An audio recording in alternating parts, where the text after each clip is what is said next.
Bonjour tout le monde, je suis Antoine Lelux, mais vous pouvez m'appeler Zeldo.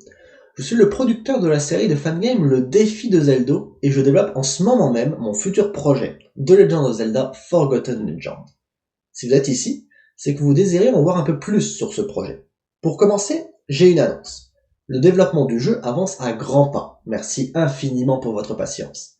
Vous êtes nombreux à attendre ce jeu, et j'ai déjà publié diverses vidéos, ainsi qu'une bêta de celui-ci. Même s'il ne s'agira que d'un aperçu, je vais aujourd'hui jouer au jeu pour vous et vous montrer à quoi il ressemble. Je tiens à préciser que je ne me concentrerai uniquement que sur le contenu post-bêta pour cette séance de gameplay. Bien, allons-y. Pour allumer le jeu, ce sera plus facile. Voilà. Nous voici sur les terres d'Hyrule. Ceux qui ont joué à la bêta reconnaîtront ce vaste monde à explorer. Bien sûr, il n'est plus tout à fait comme avant. Il a changé par bien des aspects. Ce que je peux vous dire pour le moment, c'est que le royaume se retrouve plongé dans les ténèbres suite aux événements de la fin de la bêta. Ceux qui auront joué savent de quoi je parlais. Aucun endroit n'est véritablement sûr, et le nombre de monstres est décuplé dans Hyrule. Voici par exemple un soldat. Il a malheureusement été possédé par le mal. Je me trouve en ce moment dans la citadelle d'Hyrule. Elle qui était si belle et luxuriante auparavant, se retrouve plongée dans les ténèbres. Il est également bon de signaler qu'une pluie sans fin s'abat à présent ici. Je vous laisse écouter la douce mélodie choisie à cet effet.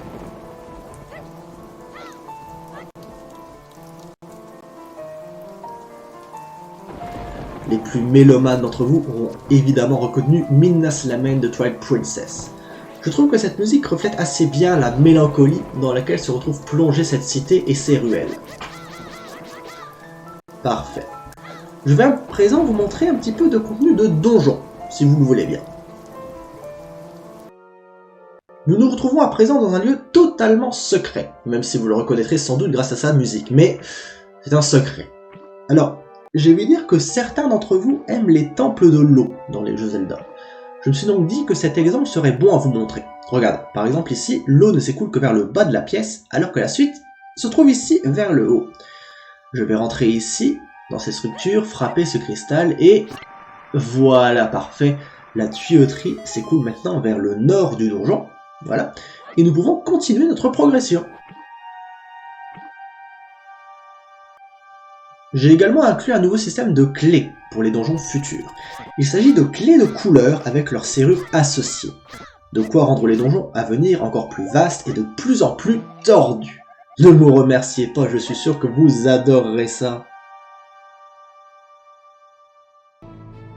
Voici un autre donjon, plus végétal cette fois-ci. J'aime beaucoup cette ambiance de serre, jardin d'intérieur.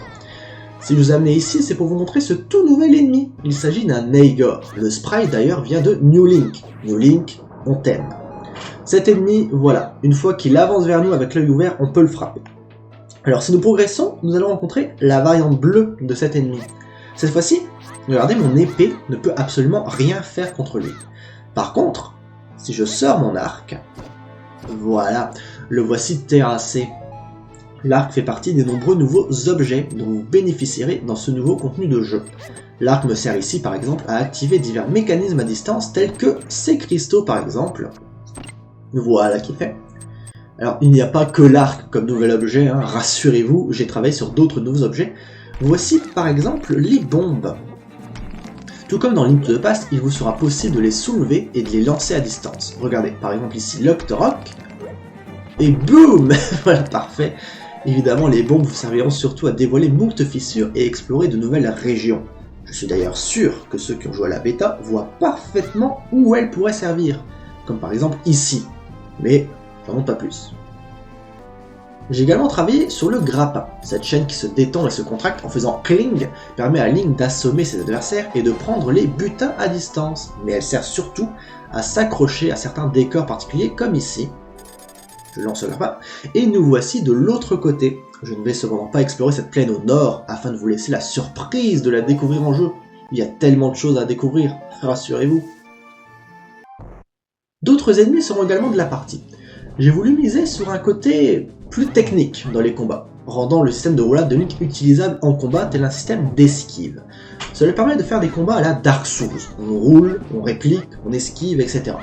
J'espère que les plus grands fans du genre seront heureux de l'apport de tels combats dans le jeu. Tuez-le ou à la mort. Parfait.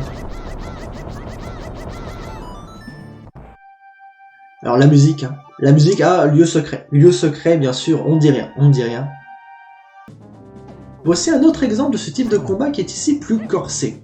Cet ennemi reste invisible, puis apparaît dans une volute de fumée, fonce sur nous et redisparaît peu de temps après. La démarche ici est d'esquiver la charge ennemie et de vite répliquer grâce à la roulade pour avoir le temps de toucher l'adversaire avant qu'il ne disparaisse.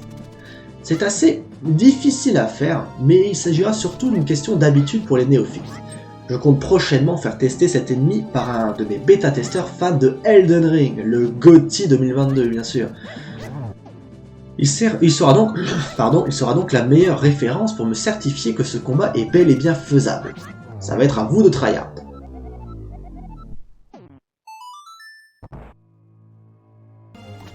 Pour finir cette démonstration de gameplay, j'aimerais vous montrer quelques passages en vrac, qui sont encore en travaux. Il y a par exemple ce très joli endroit parsemé de cascades. Il s'agit des chutes de Zora. Zora et pas Zora. Il y a une raison, mais on ne dit pas plus. Il y a également encore d'autres types d'ennemis, comme ces chuchus électriques. Il faudra d'abord les assommer afin de les attaquer. Pour information, les plaines d'Hyrule sont quasiment entièrement mappées et elles représentent facilement 40% du royaume d'Hyrule. Elles seront parsemées de secrets et je m'engage à ce qu'elles ne finissent pas en de vulgaires étendues vides. Il y a encore des zones que je n'ai pas montrées, des ennemis, des nouveaux objets, de nouvelles mécaniques, de nouveaux boss. Tenez, celui-ci c'est cadeau. Il y a encore tellement de choses que j'aimerais vous montrer, mais je pense qu'on va en rester là pour aujourd'hui. Ce furent 5 minutes denses, remplies de nouvelles informations.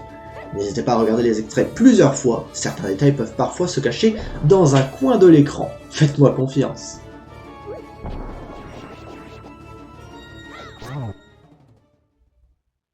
Alors, qu'en avez-vous pensé? J'espère que ces diverses nouveautés vous ont plu et je vous invite comme toujours à aimer et à commenter cette vidéo pour me faire part de votre avis, tout simplement. Je vous retrouve bientôt pour de nouveaux contenus sur Zelda Games et très prochainement pour de nouvelles informations sur The Legend of Zelda Forgotten Legend. Au revoir.